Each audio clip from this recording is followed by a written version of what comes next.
Hi there, and welcome to Inside AWAI. This is our topic of the month about social media and how you can use it as a freelance writer in two powerful ways to build your business. We're going to talk with our experts today. I'll introduce them to you in a minute. We have Elise Bennon and Michelle Peterson here. Hi, guys. Nice to see Hi. you. Hi. Hello. It's wonderful to see you guys. So basically, our agenda today for you is to talk about how, whoops, I'm just realizing my slides cut off ever so slightly. There we go. Social media is giving you two opportunities because all of your clients are on social media, as you probably have guessed. Every business has some sort of social media presence or should, and the two ways that we're going to talk about in detail are using social media to attract clients to your business. And then the second one is how to get paid to manage client efforts on social media, which is something a lot more in demand every day. And then we'll look at what social media copywriting looks like, how to get started now, and we'll open the floor to your questions as always. But first, I want to introduce you to our wonderful guests, Elise Bennon, who is kind of the LinkedIn expert among us, is founder of marketingmentor.com. She is a national speaker and business coach, the author of 7 books and the Marketing Mix blog. She's also the host of How Live podcast and the Marketing Mentor podcast. And then she's the creator of several AWAI programs and a speaker at our boot camp, job fair, other events that we have. Just a very popular speaker because her advice and her tips and everything are so practical. Things you can do right away, and they'll open your mind to the possibilities of what you can do with social media for your business. And then our second guest is Michelle Peterson, who is an AWAI member. She is a direct response copywriter, marketing consultant, and coach. Her website is called Exactly Right Web Content, which I love. And she's also a longtime AWAI member, writer, and speaker. She does a lot of our articles on Wealthy Web Writer and on The Writer's Life, which are 2 newsletter publications that pump out tons of content for you every day. Michelle writes a lot for us. She also provides services for a variety of clients and niche industries, and some of those services include social media management, which we'll talk about in detail coming up.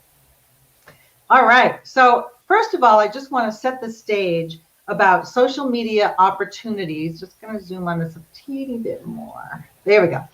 Right now, and some stats, I always like to start out with statistics because it just puts proof to everything we're talking about, the massive opportunity here. So nearly 50% of the world population uses social media. Woo! Half of the people in the world use social media.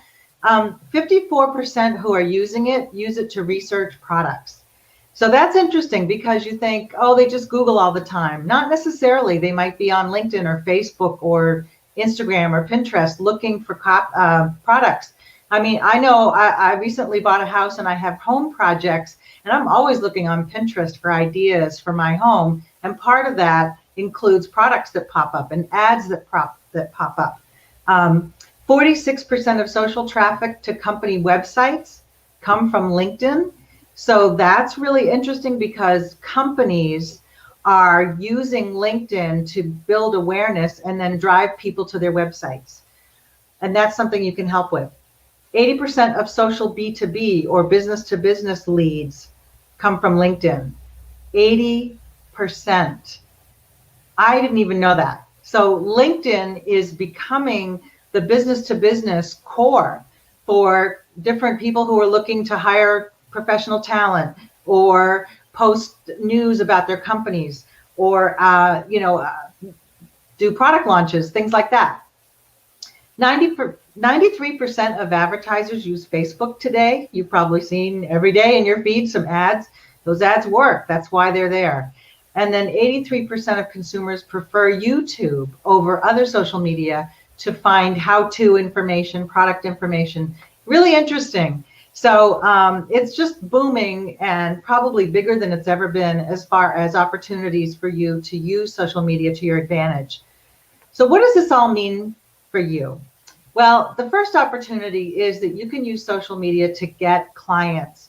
I'm going to have Elise talk about this in a second.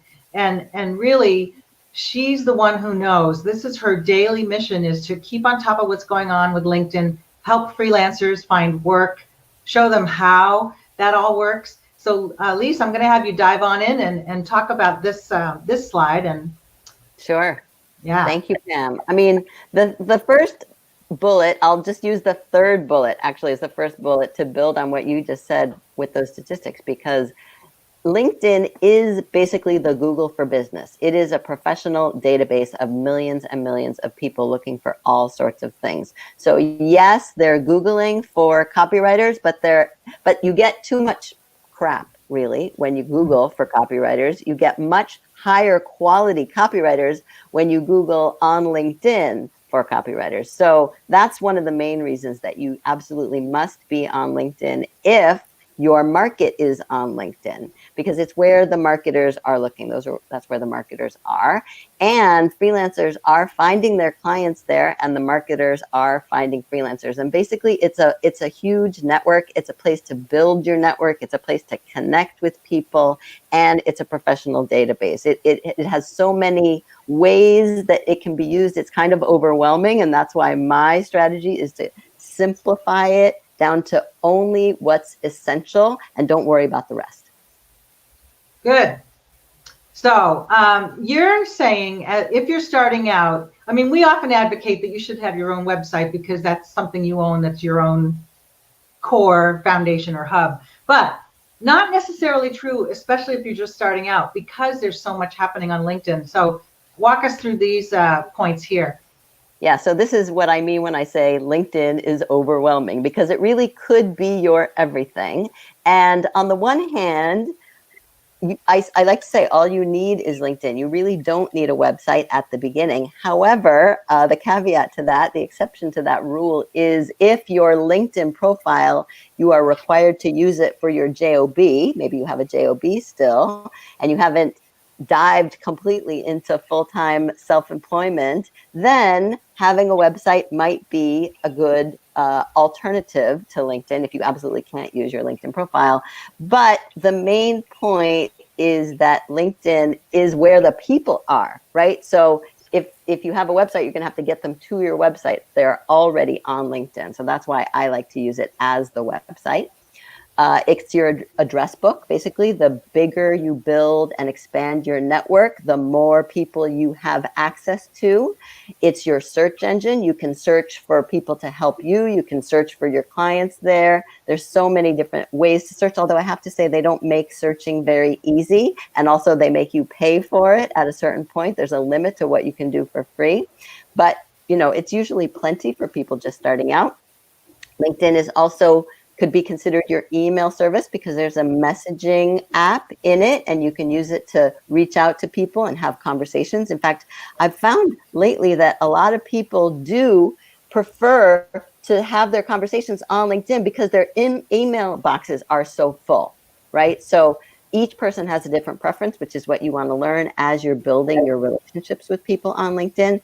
And finally, and LinkedIn is also your social media feed. So the feed where people are posting could be your stream and you can post in that as well. And finally, LinkedIn can be your blog where you publish and post your own articles, which are, by the way, examples of your work. If you don't have too many examples yet, then LinkedIn can be your sample, your portfolio, basically. And again, it's better to have your blog on LinkedIn, at least at the beginning, because that's where the people already are and they're searching for things and they're using keywords and they would find your blog so much more easily than if your blog were out there somewhere on the internet. Good. That's interesting. And I also often see my colleagues blogging and posting articles on there, and it's wonderful because it's all in one place. It's kind of cool. All right. Now, the LinkedIn profile best practices, Elise, we're showing Steve Mauer's LinkedIn page here, which we always like because he's very clear on who he is and who he serves. He says at the top, I can help you talk directly to your ideal industrial customer because I've been one. And his title says Industrial Manufacturing and Safety Copywriter, right? is there any question as to what Steve does? No, Right. he's writing copy for that market. So take it away, Elise, and talk about the different parts of the profile. Right. So again, LinkedIn profiles are totally overwhelming. There's so many different things you can fill in there, but they're not all that important. And what's most important is what's at the top. So that includes your image, your headshot, maybe also the header image, which is what Steve is an expert at, actually. But the most important element of your LinkedIn profile, in my personal opinion, is your title. So the reason your title is the most important, and I will show some examples of this, is because when someone is not on your profile, not on your actual profile, then all they see is your name, your picture, and your title, and sometimes only the first 4 words of your title, depending on how much space is in the little box that you're in. So you really have to make the title and the first 4 to 5 words of the title count. And there's no right way to do this, unfortunately. There are many different approaches. In fact, this week I wrote an article for AWAI listing only 17 of the possible approaches to your LinkedIn title, but that's not exhaustive. So, and I'll show you some excellent examples of titles. And I'll say one more thing about Steve's title, which is that you may say, oh yeah, but he knows what his niche is, and I don't know what my niche is yet. And that may very well be the case, but that shouldn't get in your way of creating a title, and a title that helps you stand out from all those other freelance copywriters who have freelance copywriter in their title. All right. What we're talking about that is that you can change it anytime. Once you, let's say 3 months from now, you go, you know what, I actually want to go for a certain market. You can go in and change it in seconds, and no one's going to go, hey, why'd you do that? No, they don't care. They wouldn't even notice. No. So, yeah, cool. Yeah, no, I have clients who change it like once a week. Wow. Right? As they narrow, as they evolve, as their business continues to change and grow and evolve. And that's the process a lot of people don't really understand when they're just starting out, is that this is an evolution. And so you don't want it to be perfect. It's not going to be perfect at the beginning or ever, truthfully. Did you want to talk about the other bullets here at all? Or? I do. Do I have time? Okay, I'll keep going. Oh yeah, gosh, we have lots of time. All right, so yeah. Okay, good. So we, the headshot, right, make it friendly, and it doesn't have to be a professional headshot, but it should look professional. And the example I like to use for Pam is it should not be a picture of you and your dog unless you are a pet copywriter. The header image, that's the thing on Steve's there behind his picture. And if you don't have a header image, then it looks like a blue sky with stars, which is not a bad thing, but you can use it in many different ways. And the guidance is really just make it relevant to the people that you're trying to reach and to what you do, because pictures speak louder than words. So you want it to reinforce your message, essentially. And then the about section, which used to be called your summary, is the second most important element of the LinkedIn profile, because that's where you get to talk about you. But the truth is, it's actually not about you. It's about your clients and their needs and their pain points and their goals and all the different ways you can help them with your new copywriting skills. And I'm going to show you, oh no, I'm not going to show you that example actually today, but there are examples of, you know, people who are speaking about what they can do, even though they have no experience doing it, right? There's no disconnect there. You don't have to worry about the fact that you haven't really done it that often for too many people yet. You can still talk about, here's what I could do for you. And that's what the about section is. And again, it's an example of your work. Don't ever forget that. And you want to make on that one. I want to because this one I think is overlooked all the time on websites and on LinkedIn. The about is never about you. Please hear that, because so many people put, I've always wanted to write since I was a child, and I, and me, and yada, yada. Clients are not enamored. Is that the right word? They don't care. No, they don't care. They want to know about your skills, why you're a match for them. So Steve here is an industrial manufacturing pro. He's been doing it for 30 years. So that's why he'll say something like, as someone who's worked in the field for 30 years, I can help you reach your customers, you, instead of we. And so I just want to make sure that that point is heard, because I never want to see an about page that says, my life, I'm this, I'm that, I'm that. Because you're writing just like you are writing copy. You're writing to the prospect always, and what's in it for them. So I just want to emphasize that because it's really important. Okay. And I think, Pam, the point you're making is that what you've learned about copywriting applies to your own copywriting about your own marketing and your own self as well. And for some reason, some people compartmentalize that and don't connect the two things. Yeah. All right. Your experience, that's where you list, the jobs that you've had and all of that. And I like to say this should be aspirational, not historical, right? So if you're jumping into the copywriting world, then the waitressing job I had in college does not belong here, right? Anything, the fashion industry job I had after college does not belong here. It's only the things that are relevant. And maybe you also have to use your copywriting skills to make certain jobs seem a little bit more relevant and emphasize the things that actually are relevant as opposed to the things that are less relevant, right? It should be more aspirational than historical. Yeah, because if Elise was focusing on the fashion industry as a marketing mentor or whatever, then her job in fashion would have been relevant. So exactly. Yeah, I love the idea of thinking about your portfolio of your life experience and seeing what could be spun, and I don't mean it in a bad way, but could be presented in a relevant way to who you want to work with. I love that. That's great. And finally, your portfolio, again, you don't need to have a portfolio, but you could post samples of your work on your LinkedIn profile. They allow you to feature work. This could be blog-like articles. There are lots of different ways you can post examples of your work in a portfolio style on your LinkedIn profile. Cool. That's it. I see Michelle nodding a lot, but maybe she wants to add something. Yeah. Please do. Oh, so I was just thinking that, that's how I basically got my first clients as well, as through LinkedIn. And the whole thing about having your publishing articles there as your blog, absolutely, right? Because it is a sample of your work where people already are, and you're serving them, and you're showing them what you're doing, but in a way that's not just, look at me. Does that make sense? Yeah, it's not tooting your own horn. Right.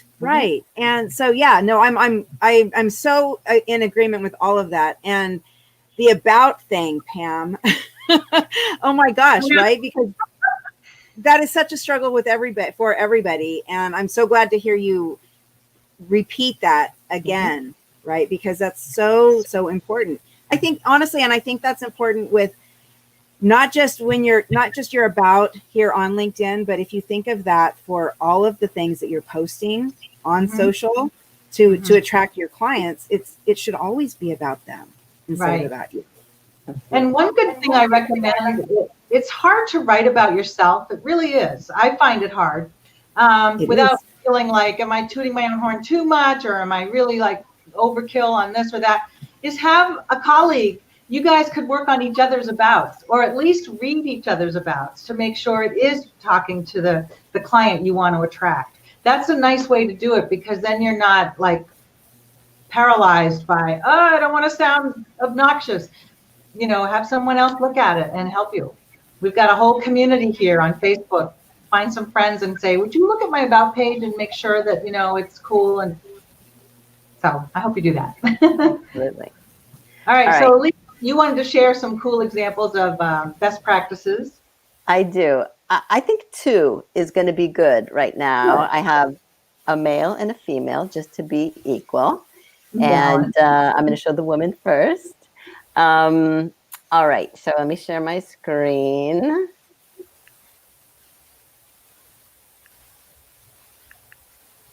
All right. We got that. All right. So you should see Holly here. Yep.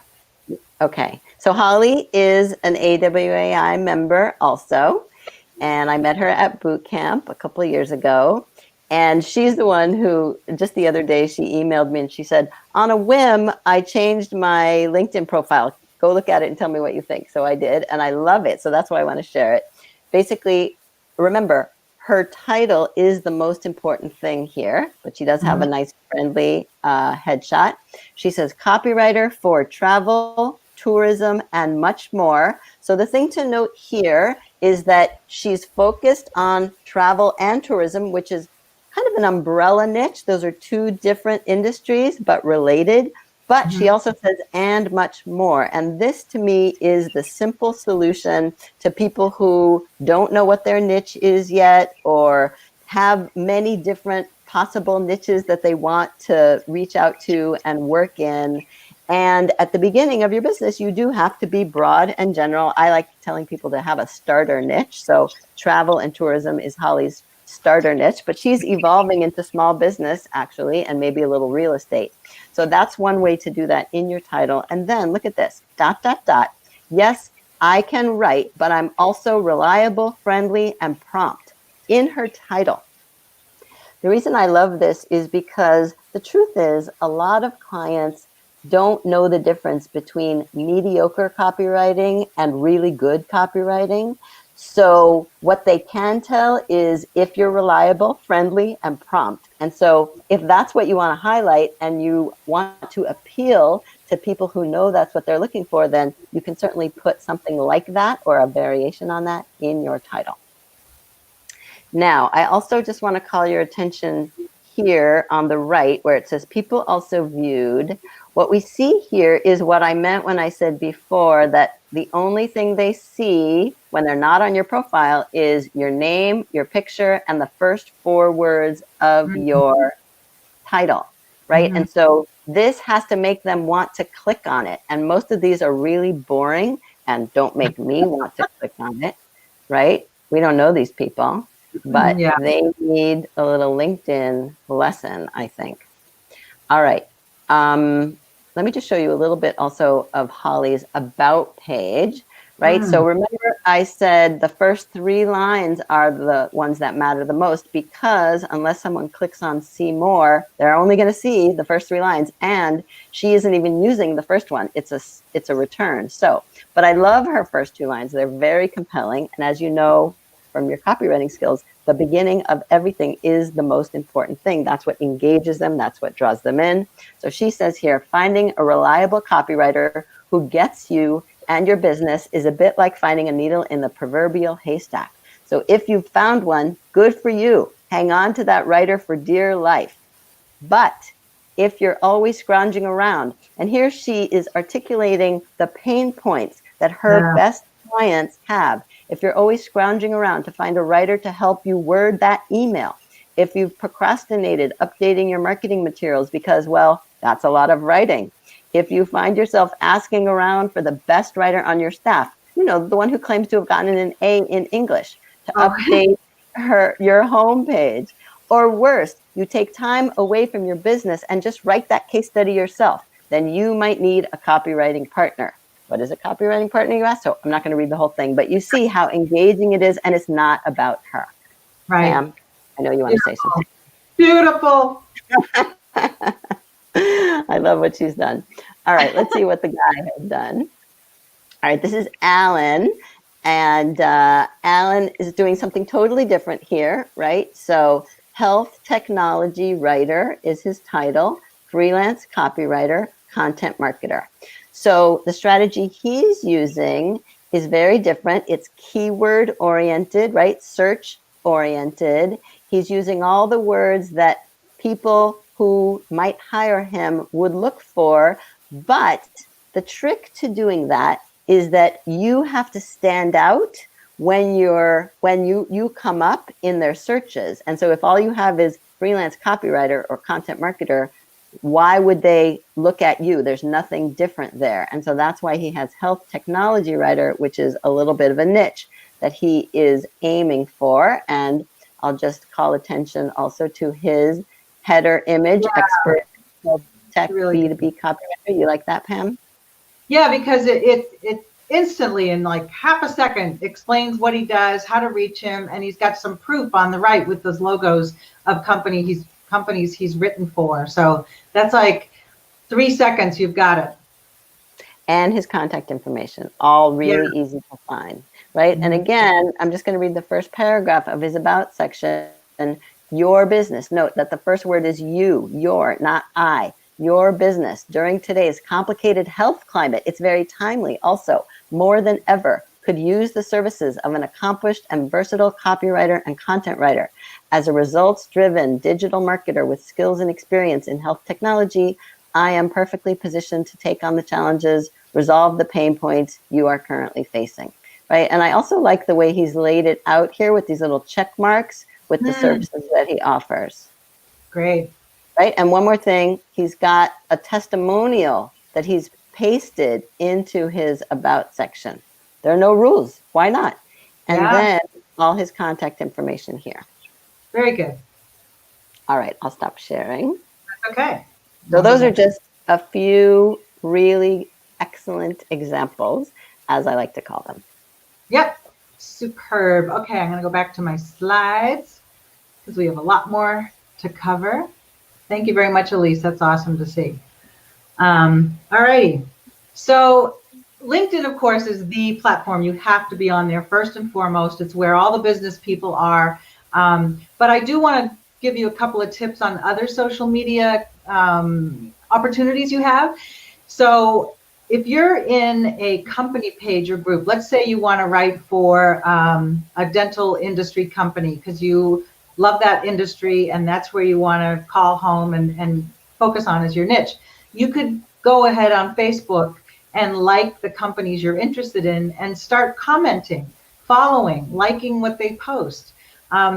You could become a valued community member or fan as you see things come up that you can chime in on, or if somebody has a question and you actually know the answer, or if somebody says, caption this and puts in a fun photo, go ahead and caption it. Be part of that community.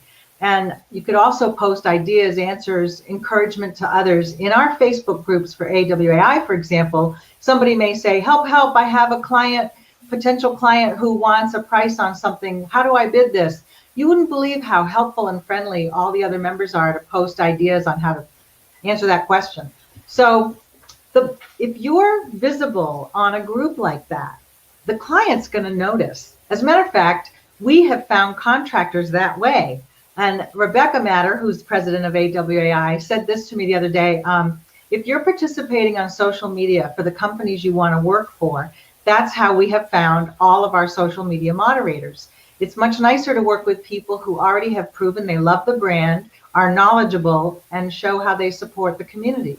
Steve Maurer is a perfect example. When he was starting out, I can name others too, Tim Geiger.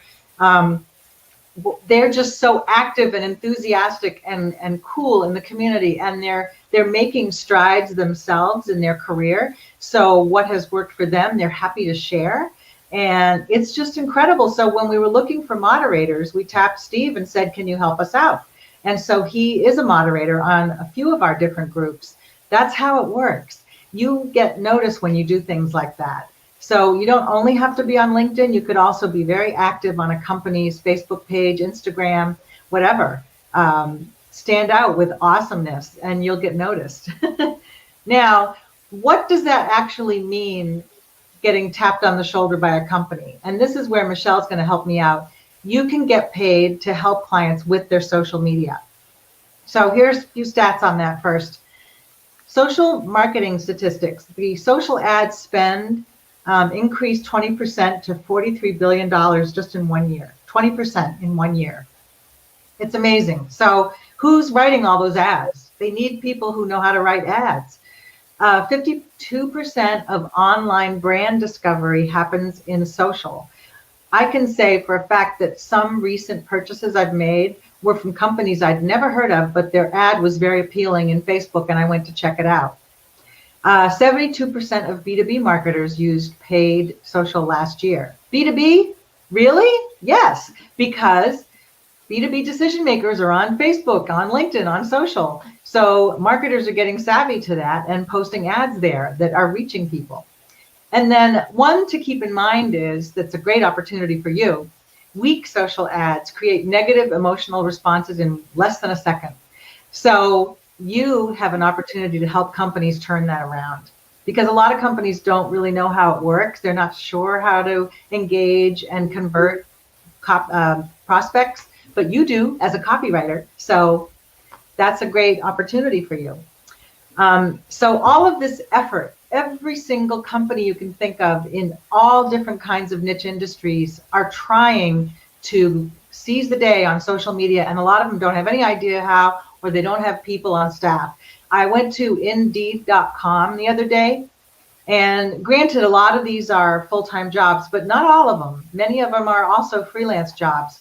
They have 10,648 jobs listed that relate to social media.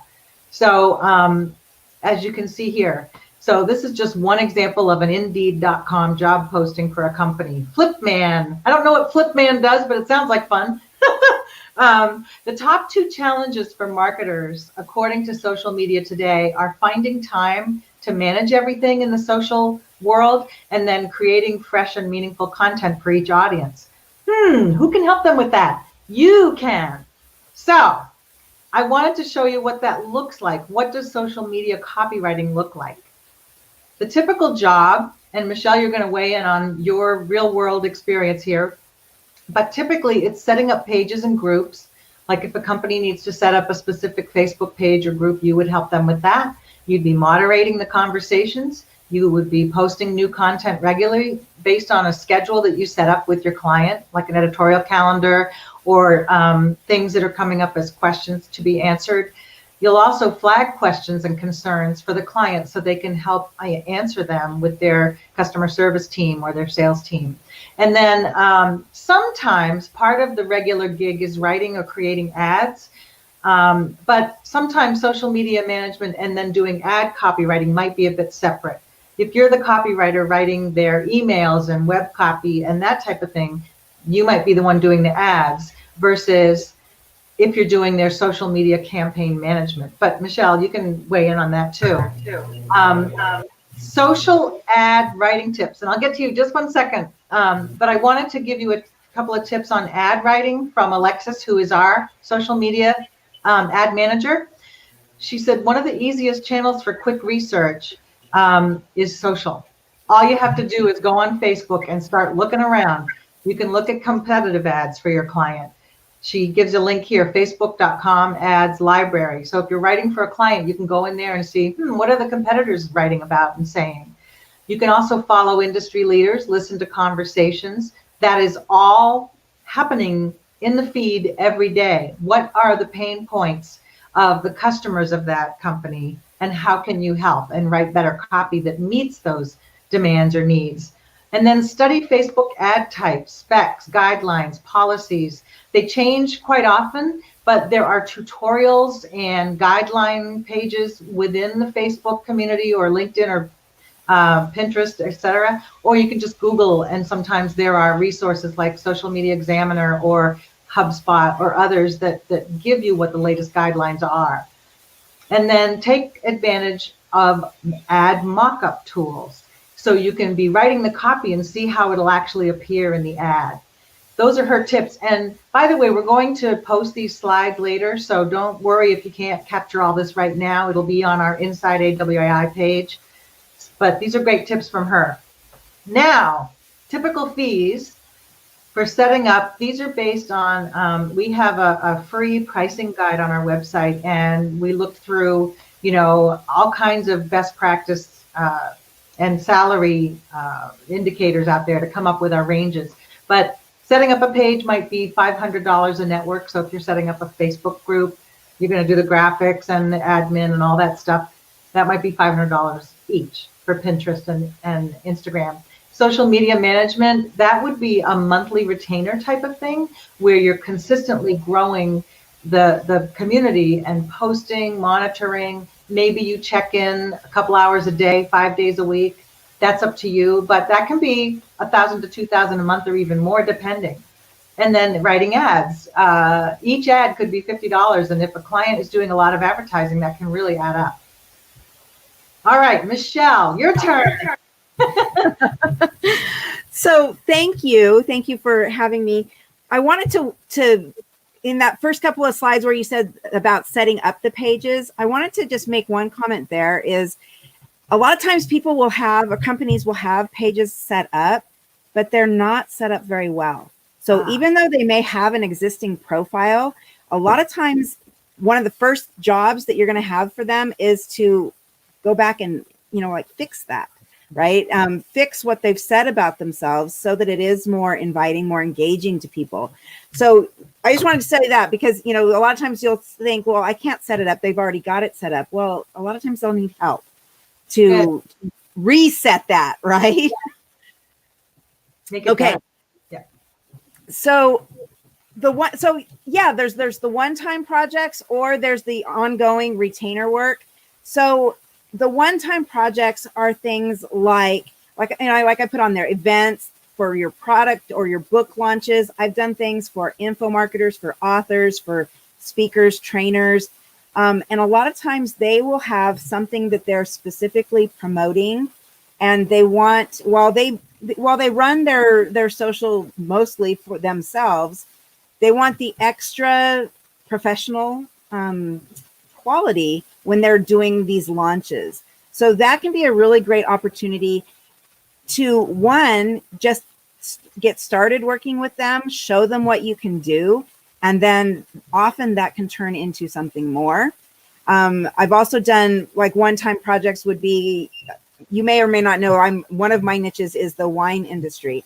And so a lot of times the wineries, they will do their own social thing ongoing, but for an event where there's more engagement and more things leading up to it, they'll hire somebody like me, somebody like you, to do that extra stuff for them. And again, it can be that foot in the door to go into more work for you. So then the ongoing retainer work. So this is, that need of, or their pain point of maintaining a good social presence with that fresh and new content. That's huge. It really is one of their biggest pain points, because they get started and they think, oh, well, we can do this. It's not so bad, right? And then they run out of ideas of what to do. And that's where we come in as professional copywriters, where we can provide that for them. One, it takes away from, or it lets them get back to running their business, right? And two, it really is more of the consistent content, right? They'll think they can do it themselves, and then then they will go back and realize, because what I do is I do a little social audit for them. And, so how much did you really post, and how much are you really getting engagement, right? So that ongoing retainer work is awesome. It's very, it's comforting as a business owner, as a professional writer, to know that money is coming in. So yeah, either way, there's so much opportunity out there. Can you tell us about your awesome page there with the different options you're offering clients? Because I love that. Done for you, social media management. Brilliant. Yeah, thank you. So I have these different levels, and honestly, those are the prices. And I say that they start there. Most people are not paying that. They're paying more than that, because I want it to be customized to them. So the first one is that minimalist is what I call it. It's for the beginner who thinks that they can do it themselves. It is like, here's 10 posts for you. You're going to schedule it. You're going to put it in. It's going to be written for you, but then you're basically on your own for it. Then the next one is more of the, I call it the basic version. And so the basic version is, when you're starting to get more serious about it, this is where I'm going to go in and I'm going to manage your profile for you. I am going to do the posting. Of course, we all know that we're scheduling them, right? We are not doing that every day. We're scheduling the posts out. We're going in, we're doing the moderating, we're commenting, we're engaging with the people. so there's that, and honestly, that's where most of the people go, right? Some people go at the beginning, but they quickly upgrade to that basic version. Then the advanced is more, it is just more robust, right? It is more robust. And so I had one client who was a little bit more than advanced. So we had basically two different profiles, two businesses essentially that he did, because he has two different audiences. I mean, they're all under the same umbrella, but they had two different pages. And so, and I did everything for them. I did the creation. I went through and initially did the audit startup, revised all of their stuff, got it all on this, on a good messaging for their target audience. And they were paying me. Do you mind me telling how much they were paying me? Please want to know. Yeah. So they were paying me $1,500 a month, and they did that for 5 years. Nice. Yeah. So, and they were a local appliance store. Amazing. So That's not great. in my niche really, but yeah. And it was a wonderful partnership for, like I say, for 5 years. And then things changed with some of their management and everything. They took it in-house. Yeah. I fully expect to be getting a call pretty soon, because they've been doing it for a little bit now on their own. But yeah, so it's that's why I say, so I do have those posted, and they are like more of a starting price. And then we build a customized service for whatever that particular client needs. Yeah. So yeah, some people really want to have more of a personal touch to their social, and which is fine. You just dovetail into that and help them just make it even better than them doing it themselves. Yeah. Cool. All right. And what would you say? Now, I pulled your page also from your website on the consulting part. I think as a copywriter doing social media, you have to consider yourself as a consultant, not just writing copy, because it's such a bigger thing with an editorial calendar, a strategy, other things that are more consultative. And so talk to me about that. I love your image here, complimentary 30-minute strategy call. Tell me about how that's worked for you, or your top tips from that.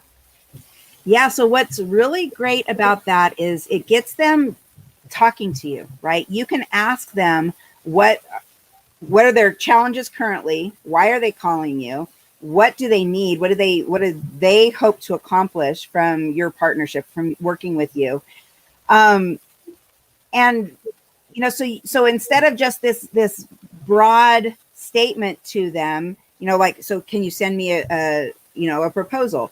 Well, of course you need to know more details than the just a flat, I want you to manage my social media. You know what I mean? So getting on the phone with them gives you a chance to, a couple of things. One, you get to build a little bit more rapport with them. They get to hear you and your excitement about working with them. It gives you the chance to, again, I'm going to go back to that customize your approach to them and how you're going to best serve them, so that it makes it a no-brainer. Well, of course we're going to go with you, right? So yeah, doing that, and is it worth a 30-minute call to maybe land $1,500 a month for 5 years? Absolutely. Yeah. Right. And even if it's not the $1,500, even if it's a $500, I'll just, why don't we just start here? Why don't we just go through and I'll do a quick audit on what you've done so far, point out some things where you have some opportunities to improve, some opportunities to tweak a few things, and if I get paid $500 for that after a 30-minute call, yeah, I mean, I'll do that every day, So yeah, and of course you're not going to close all of them, but you close more of them doing that 30-minute, get on the phone with them, then, in my opinion, in my experience anyway, I've closed more of them that way than the just send me an email kind of a thing. No, I haven't. You start a conversation, you start the relationship, and they get a feel for what it would be like to work for you. That's critical, I think. Yes. Good Yes. stuff. All righty. Anything And then- else on the tips here? Yep. Yeah. So especially with social, I think it's really important to agree on what success is going to look like, right? So, and the way you're going to measure your success is you need to take like a screenshot of this is where you were first.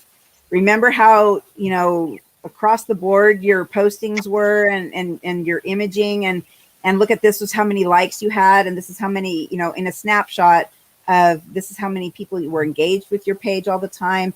All of those metrics you want to keep note of, but you also want to ask them, so what do you really hope to be getting from our partnership? Do you want just more visibility? Do you want more name recognition, more brand recognition? What is it that we're really going for? If it's an event, it's pretty easy. You want how many people attending the event, that kind of thing. Because then, and here's a super important thing, is then you can show the results of what they've gotten from working with you, right? Which will then help to keep them coming back and keep that partnership going. Yep. I do like a monthly report, basically, which we call it a monthly report and strategy session, where this is what's happened this last month, this is where we're going the following month, and just kind of a little, touching bases so that they know that you're still on their side, on their team, working for what they're hoping to accomplish, not just off on your own doing something. Excellent. That's fantastic. I've learned so much just already from you. This is wonderful. Because I don't really do, I have a full-time job at AWAI, so I'm not doing social media for other companies. And so I'm relying on you, and this is incredible stuff from real world experience. So thank you so much. You're welcome. My pleasure. All right. Now, for you guys listening in, it's time to jump in. We want to show you how to get started, how to get those skills, land the clients, and make this a really viable service for you to offer. So to get the skills, we have some articles and a program link here that is all about social media. So the articles I'll very quickly go through, but you can find them on our website. And we will, again, repost these slides after this session. So I'm just going to quickly go through because I know that we have a few questions and comments from Elise to wrap up before she has to go at top of the hour. So the articles are 6 reasons every writer should offer social media services. Great article there. 5 strategies for more effective B2B social media marketing. 3 smart social media goals and how to achieve them. Those are wonderful free articles on our website. And then we do have a program, How to Make Money as a Social Media Marketing Expert, that you can check out in our catalog. And if you just go to awaionline.com, sorry, let me try that again, awai.com, and search for any of these articles or resources, you'll find them. You can even find them by typing social media in our search. Then getting clients. Michelle, I think you wrote a lot of this stuff here. An easy 3-part social media marketing plan for web writers. And then social media SEO, search engine optimization, 5 steps to make it easier for your ideal client or audience to find you. And then social media writing puts you at the heart of a client's digital marketing plans. Did you write all those, Michelle? I think a couple of them. I wrote, I think the first 2. I don't think I wrote the last one. Okay. So now, if you really want to dive in and take action on making LinkedIn your superpower, we have some exciting news for you. So Elise is about to start a program, a 21-day challenge on Monday, September 21st. Basically, this is the top of our promo page about it. There's a video from Rebecca Matter that talks about what it is. But quickly, Elise, can you give us an overview of what's going to happen starting on Monday? Absolutely. So it's a 21-day challenge, which basically lasts for 4 weeks because it's 5 days a week, right? So it's a month, and it starts on September 21st and it ends on October 19th. And basically, if you can carve out 30 minutes a day, that's the goal, is to spend and get in the habit of spending and devoting 30 minutes a day to building your business, to developing your own marketing, then this is the perfect training for you. And what I've done is I've essentially broken down the LinkedIn process, and especially the profile, but also how to connect and invite prospects to connect and how to research prospects. I've broken it down into the tiniest of baby steps because I find that people are just way too easily and quickly overwhelmed, especially with LinkedIn. So it's literally one baby step at a time. So every day there's a video to watch and a worksheet to do. And then you go to the private Facebook page and you post that you did it, or you post your worksheet, or you post your title, actually, and then you get feedback. So this is back to what Pam was saying before about, we don't know in a vacuum if we're doing a good job at our LinkedIn profile. So this is an opportunity to actually get feedback, and everyone will have feedback on their LinkedIn profile. And the best thing about it really is I'm trying to create a very low-key environment where you're practicing. And the stakes are very low, and it's almost like a laboratory where you can try things out. And I find that's what people need. We're so afraid to make mistakes and mess everything up, but you can't mess everything up. You have to learn, and we have to learn by making these mistakes. And so I want to say everyone will make their mistakes together. We will do it together, and then we will improve your LinkedIn profile. So I hope you want to join me. It's a lot of fun. This is the third time we're doing it, but it gets better every time, right? Not that we made mistakes the first time, but we just keep improving.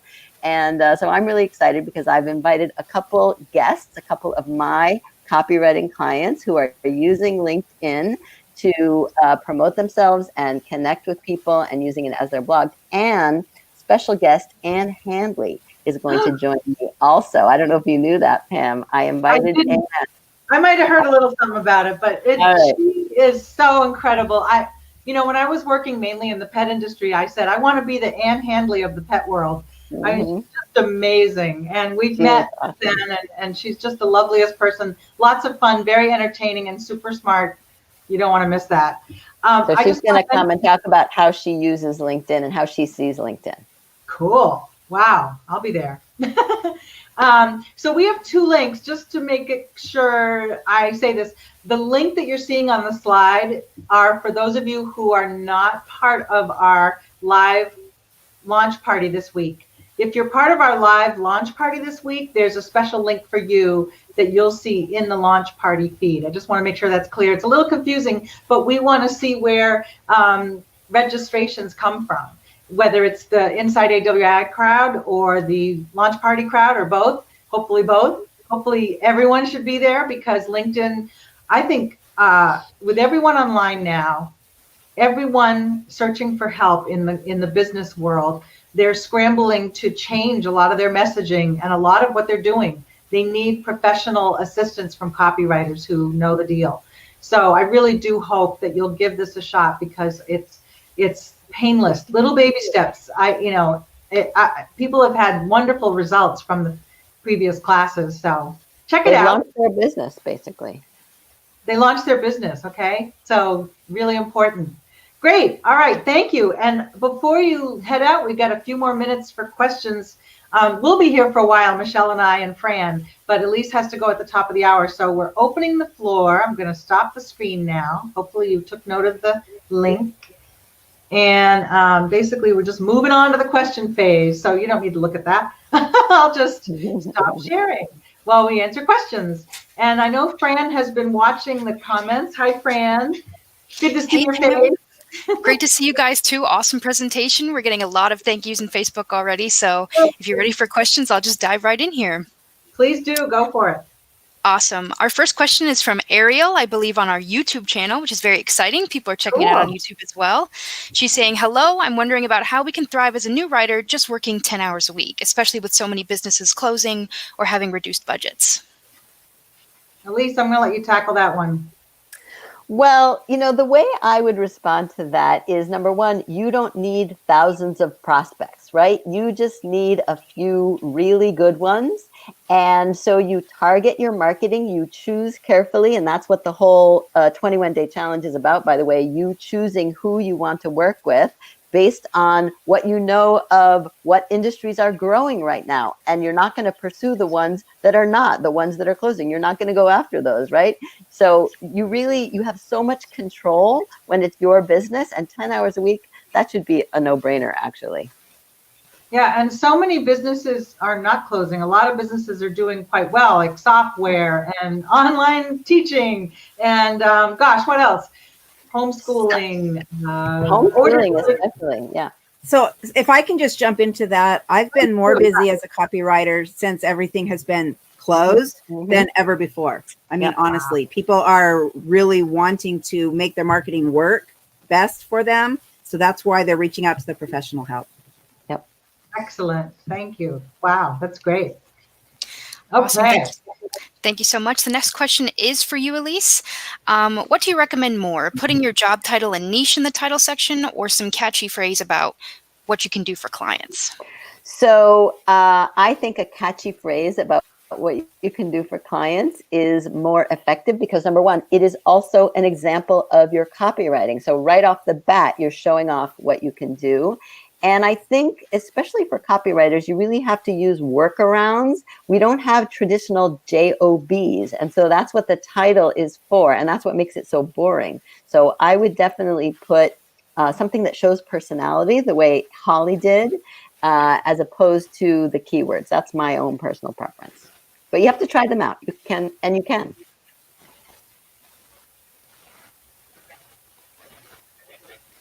Whoops, we can't hear you, Fran. Look at that, just talking right away, huh?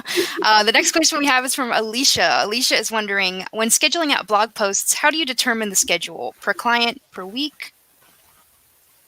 That's for Michelle. Yeah. I mean, I can quickly answer. I've done blogging for equipment manufacturers, and we did 2 a month, and that seemed to work well with them. Used to be like, oh, if you're not blogging every day or 5 days a week, you might as well not bother. That's not true anymore. You don't have to be like this machine, this fire hose of content. The better thing is quality content. So. Right. And for the timing, it really depends on how it works into their overall strategy. I mean, honestly, so I guess the answer is it depends on them. The biggest thing is being consistent. So if you're going to do a blog every other week, then it needs to be every other week, right? And not two this week and then nothing for the rest of the month. So yeah, I would just say it's really more about the consistency and how it works into the client's overall strategy. Good. Great. Perfect. Thank you so much. Up next, we have on LinkedIn, how do you approach copywriter recruiters? I don't know, Pam. I don't have an answer to that. I'm not sure like who the copywriter recruiters are, or if it makes sense to approach them. I mean, you want to look for clients for the most part. I mean, if you are open to a full-time job, which probably would be remote today, so there is a lot more freedom in that aspect. I mean, some people would like a full-time job and benefits and being part of it. I don't get that. You don't get that. Well, I do, because I have a full-time job and I love it. But some people may prefer that. And so I would say reach out to recruiters and just see what they're looking for. See if there might be some opportunities. And maybe some of them do have freelance gigs that are, we need someone for a retainer for the year to work on all of our blog posts, blah, blah, blah, blah. You never know. So you could certainly reach out to them and see what they're looking for. All right. Awesome. We have Great different perspectives here. Right. I'm totally biased and totally unemployable. So that's my bias. That's great stuff. Here's the next question for you guys. Elise, is your class live? And if so, for how long? And is it a self-driven class? So it is live. It's happening live every day, starting Monday through October 19th, meaning that I will be there every morning. I post a message about what I saw the day before, and we have live Facebook. We have weekly wrap-ups with Facebook Live. That's where my guests will be joining me. So it is, in fact, very live, but I would say it's also driven in that you have to do the work, right? And you can follow along and just watch and listen, or you can do it. And obviously you'll get more out of it that way, but you're definitely not on your own.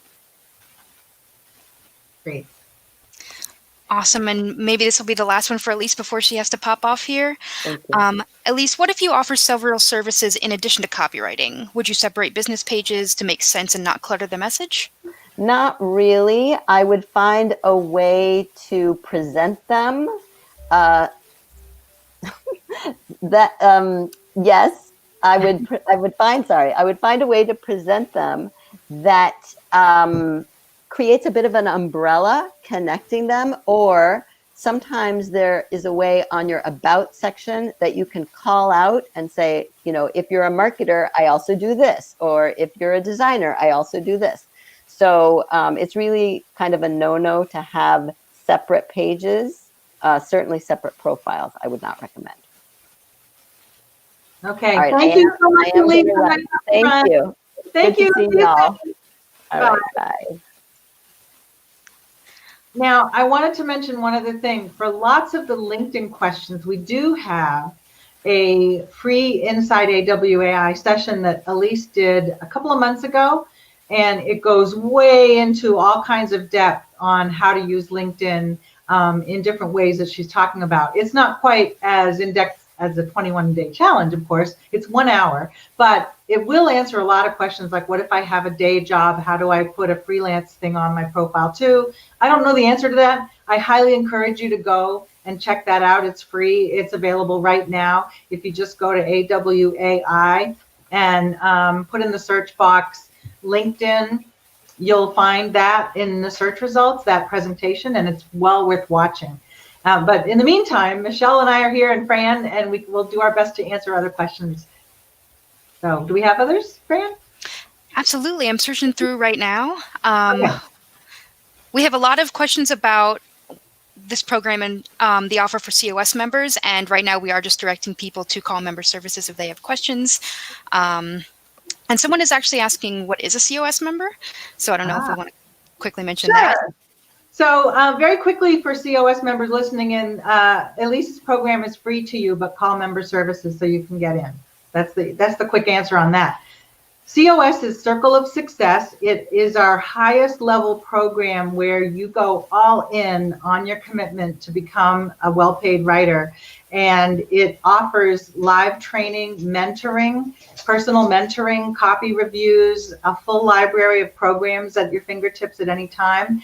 And it's very robust. So it's almost like if you're getting your master's in copywriting, you want to go all in. And so check it out. I would advise you to call member services for complete details on Circle of Success. If you're already an AWI member and you've bought programs with us, those go toward your investment in the Circle of Success. And so it's a real personal thing. It's a personal decision. And I do recommend that you call our member services team to get more info on that. So, yeah. I'm a Circle of Success member. So yeah, absolutely worth it. I was one of the founding Circle of Success members. Gosh, years ago, 12 years ago. But who's counting? Who's counting now? Absolutely. So here's another good question from James. James is wondering, is Elise's program a good one for total newbies? It's actually perfect for total newbies. It couldn't be more perfect for total newbies because it walks you through every basic step of making LinkedIn your rock, your foundation for everything. And if you've never even been a copywriter before or anything, this is a great place to start to see how you can position yourself and then find clients you want to work with. And they're all there on LinkedIn. So I would highly recommend it if you're just starting out. Great. Thank you, Pam. And here's another question from Rory. Rory's asking, I have a question about my niche selection. If my niche is content creation and social media management, do I need a particular industry niche or more generalized content creation services, advice, consultancy? I think it's perfect for you, Pam. Well, there are two opinions about that. If you aren't ready to choose an industry, it's certainly okay to put your services on your LinkedIn profile, etc. There are marketing agencies and content agencies out there in the world who need people to do those services right now. And again, we have a free Inside AWAI session on getting work with agencies and other marketing firms, things like that. But I advocate choosing a niche because that helps you stand out very quickly. if you have a background, for example, in landscaping or software or something else, leverage that experience and knowledge to plant your flag in that niche when you position yourself. And then clients who are searching, they're often looking for people with some industry knowledge of whatever they're in. Like Michelle in the wine industry, I want to be in the wine industry. That sounds like fun. But she's a wine fan and aficionado, so she understands the language and the market and all of that. And whatever you bring to the table, think about how that could benefit clients and help you stand out. So niche is the industry, and the content marketing and social media management is more of what you're offering that industry. So, and if I could just jump in there, Pam, please. Choosing one thing that you're interested in doesn't mean you have to stick with that forever, right? And especially if you're going to put it on LinkedIn, treat it like a test, right? Put that in your LinkedIn title, test it out, see if you get some interest, and then, you know, if you want to maybe focus on a different thing or try focusing on a different thing, change your title and focus on that for, you know, the next few bits. I mean, I'm sure Elise would be able to guide you better on that, but nothing is ever set in stone, right? No, I could go on right now on LinkedIn and change my title and come back and go, hi, I'm here. I just changed my title. It's that easy. So, exactly. Awesome. Great. Thank you both. Here's another question from Mike. And Mike is also wondering, I have B2B and B2C direct response copywriter on my LinkedIn page. Is that too general? Do I need to put a single niche instead? My advice, if you want to stand apart from all the other B2B and B2C direct response copywriters, is to focus on a niche or two in your title. I would imagine, Mike, that you have a background in your career, in your life, that would be suited really well for a certain industry. I don't know what it would be, accounting, insurance, banking, who knows? But something in your life would make you the ideal fit for a particular client funnel or industry market. So like I used to work in a veterinary equipment company, so my no-brainer one was the pet industry. But if I also liked gardening or home improvement or something, there's nothing that says you can't also say that. I work for the veterinary industry and home improvement. It's no big deal. But at least clients in those two industries can find me in searches, and I stand out because that's something I know that maybe other copywriters don't. So I'm a big advocate for standing out with a niche focus or two. That's great. Thank you so much. And we do have another question from our YouTube account here for you two. Cool. Sigrid, hope I said your name right. Sigrid is asking, I'm a teacher, but interested in health and wellness. How do I make the move over without any experience in health and wellness? Well, the fact that you're interested in it makes you totally qualified to write for that market.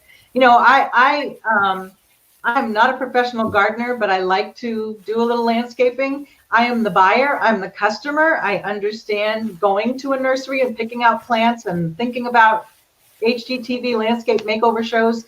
I've never worked in that industry, but I feel like because I am interested in it and I have a hobby related interest, then I'm the perfect person to write for that market. As a teacher who's interested in health and wellness, my mind immediately goes to programs that teach people how to live healthier lives. So cooking classes, online fitness classes. Oh my gosh, there's so much out there that you could do as a teacher to help companies that are training or teaching classes in the health and wellness world. That seems like a fit for me. That would be really fun.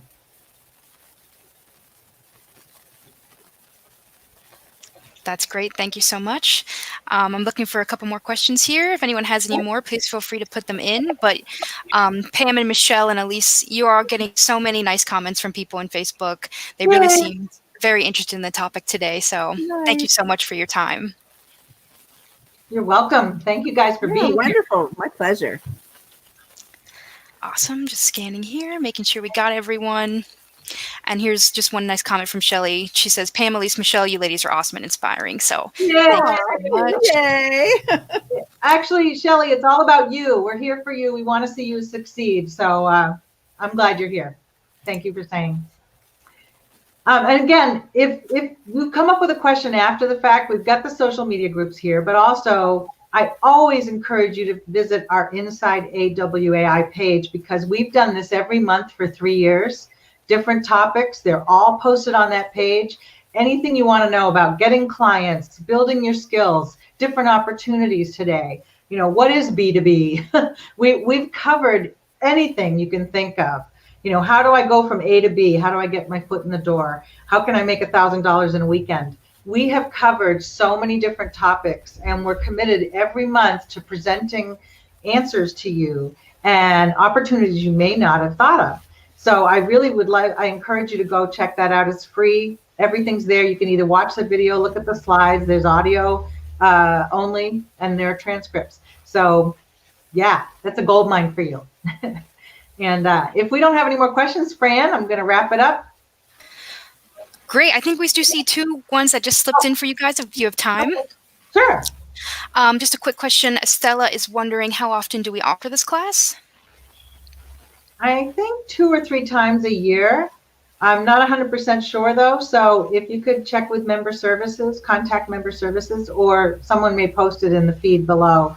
But usually I think it's at least 2 times a year and possibly 3. Great. Thank you, Pam. And if social media already feels overwhelming, is that focus not a good idea? I think it's a personal choice. If you're on Facebook and Instagram already and you're kind of digging it, then it might be a great thing for you. If you'd rather chew glass than do that, then, you know, that's a total personal choice. Michelle, how did you decide to go into that? Well, so I think it depends on what you mean by overwhelming. So if do you feel like it's overwhelming because do you not have a good strategy for how to manage it? Because and I think that there are lots of resources to help you figure out how to manage the actual work of it. But if it feels overwhelming because, you know, where do you start, or if there's just so much to think about, then absolutely. I mean, I think you do have to have a personality for social, just like you would have to have a personality for white papers or case studies or email. I mean, anything that you're going to do for copywriting, I think you have to have an innate interest in it, but the skills can be learned. Yeah, I mean, we had posted those articles and the program, which is designed for anyone to be able to jump in, never did social media before. Nick walks you through everything you need to know. But it's not everybody's cup of tea. And that's why we have so many different programs, because there's something for everyone.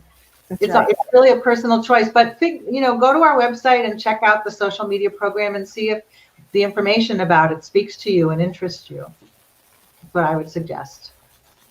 Yep. Great. Thank you both. And it looks like we have our 2 final questions for you today, and then we are good to go. Sandra is wondering, I have an offer for a 6-month contract. Compensation is listed in their contract as a percentage of the fees determined by my employer. Is this usual? A percentage of what fees? I'm not sure. A percentage of, like, lower than what I've indicated here. I don't quite know what you're saying. But if it's a lower fee than you would anticipate for the value of your work, and we kind of gave you the ranges between what Michelle's doing and what we've seen out there, you could either negotiate or say, gosh, no, I'm worth more than that. If it's a percentage of performance or something like that, I don't know how social media, maybe if you were running ads and you were paid per click and per conversion, that might be something to figure out. But Michelle, you haven't really come across that as the way you work. No, that's not the way I work. So, Right. I'm not quite sure on what that really meant. So Yeah. Sorry, we're trying to figure it out, but I'm not sure what percentage of fees means. So, sorry. Absolutely. Thank you both. And then we have this question from Diane, who's wondering, would you recommend doing the accelerated 6-figure program now that we've completed this and want to start? Completed this one. I'm not sure. Did you complete the 21-day challenge? Because if that's what you're asking, that's the business side of things, but the accelerated program is the skill side of things, and you really need both. If you mean you finished the social media program, you're probably good to go as a social media consultant and writer. So I don't know what you mean by this program, but the six-figure program is always a great foundation no matter what you're doing, because it talks about the core things you need to know as a writer. For example, understanding the prospect and their needs and writing to solve their problems, and how you do that in appealing ways. And there's all kinds of tips and tricks in there that you would use no matter what you're writing, what kind of service you're offering. So it's always a good idea to start or to finish that program. But if you did take the social media program, you're in a good position to just jump on in and do it. I hope that helps. Great. Thank you so much, Pam and Michelle, for all your time today. We answered a lot of questions, and I did just want to throw up that link again in case anyone missed it. You can learn more at the awai.com/21-day challenge. So thank you both so much for your time. This was awesome. Thank you, Michelle, especially. Really appreciate you being here. Oh, thanks for having me, Pam. It was so much fun. Always great to be with you. Yay, love it. All right, well, thank you, audience. Thank you guys for being here. We wouldn't Good luck with everything. Good luck, and I hope you rock it as a social media superstar. You will. Yes, we will. And we'll see you next month with a new topic for Inside AWAI. Thank you. Bye-bye. Bye.